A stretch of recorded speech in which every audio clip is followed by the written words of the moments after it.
હતું, એટલે એમને અભણ કહેવા અથવા તો મૂર્ખ કહેવા એ બાબતને જિલ્લા ભાજપ વતી, મહીસાગર જિલ્લા વતી, મહીસાગર જિલ્લાના બધા જ નાગરિકો વતી અમે એને સખત શબ્દોમાં વખોડીએ છીએ. સરદાર સાહેબ અને ગાંધીજી, મહાત્મા ગાંધીજી બાદ આજે દેશના નેતૃત્વમાં નરેન્દ્રભાઈ મોદી સાહેબ અને અમિતભાઈ શાહ સાહેબ, આ બંનેની જે જોડી છે એણે પણ આખા વિશ્વની અંદર ગુજરાતીઓની એક અલગ ઓળખ ઊભી કરી છે. અને પરિણામ સ્વરૂપે દેશ અને દુનિયામાં ગુજરાતનું નામ જે છે એ ગુંજતું કરવાનું કામ, આ દેશનું પણ નામ ગુંજતું કરવાનું કામ ગુજરાતીઓએ જ કર્યું છે. ત્યારે ગુજરાતીઓનું અપમાન કોઈ કાળે સહન કરી ના શકાય.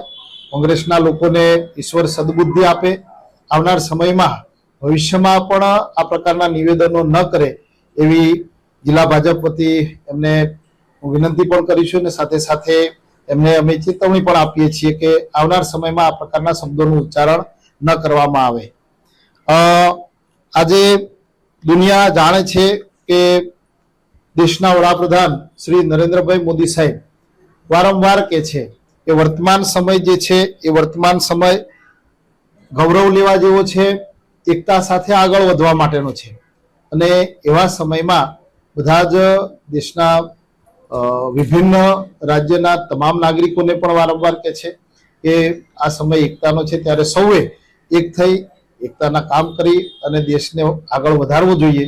અને ગૌરવવંતા કામો ગુજરાતીઓએ જ્યારે દેશ માટે કર્યા છે ત્યારે દેશના ગૌરવવંતા ગુજરાતીઓ માટે પણ ગૌરવ લેવા માટે એમણે આહવાન કર્યું છે. ત્યારે સૌએ, કોંગ્રેસના લોકોએ એમની આ હલકી જે માનસિકતા છે એ હલકી માનસિકતા, નબળી માનસિકતાને છોડી અને વારંવાર જે ગુજરાતીઓનું અપમાન કરે છે એને એમણે આ શબ્દ પ્રયોગ એમણે ન કરવો જોઈએ.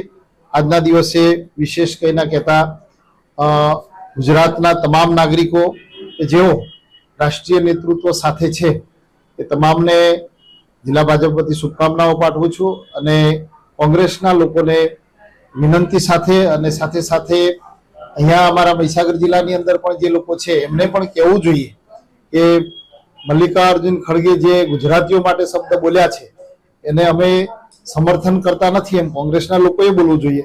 એમને પણ વિનંતી છે કે તમારા શીર્ષ નેતૃત્વને તમે પણ કહો કે આ રીતે અવારનવાર ગુજરાતીઓનું અને ગુજરાતના ગૌરવને અપમાનિત કરવામાં આવે છે એ યોગ્ય નથી.